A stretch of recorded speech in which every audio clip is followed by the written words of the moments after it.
Azərbaycan Respublikasının Konstitusiyasını rəhbər tutaraq müraciət edərək məlumat yayıram. Eyni zamanda da ictimai nəzarət hüquqlarından istifadə edirəm. Xalqımız üçün, dövlətimiz üçün xeyirli olsun.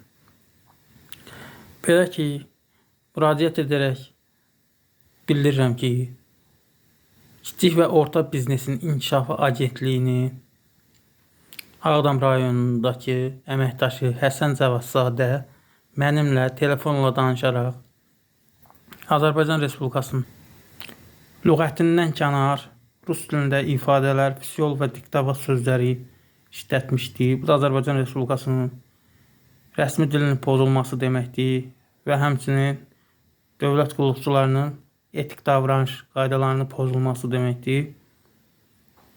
Həmçində mənim hüquqlarımı pozmuşdur. Realda bu sözlər qeyri-etik sayılır, yəni real olaraq qeyri-etik qəbul olunur.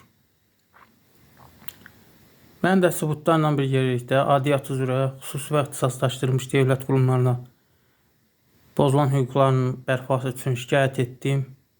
Hələ ki nəticəsi yoxdur.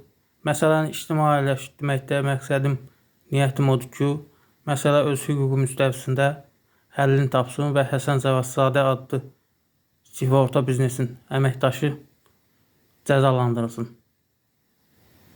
Müvafiq olaraq sizə səs yazısını təqdim edirəm.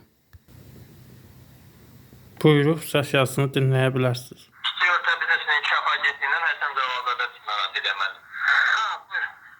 Buyurun. Mən bu haqqında aydınlıq gətirim. Təfərrüatıyla.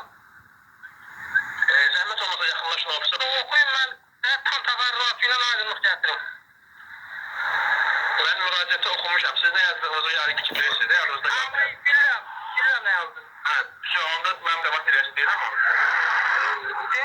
Diktavat nədir arkadaş? Devlet qulluqçusu. Vətəndaşla belə danışırlar. Diktavat nədir?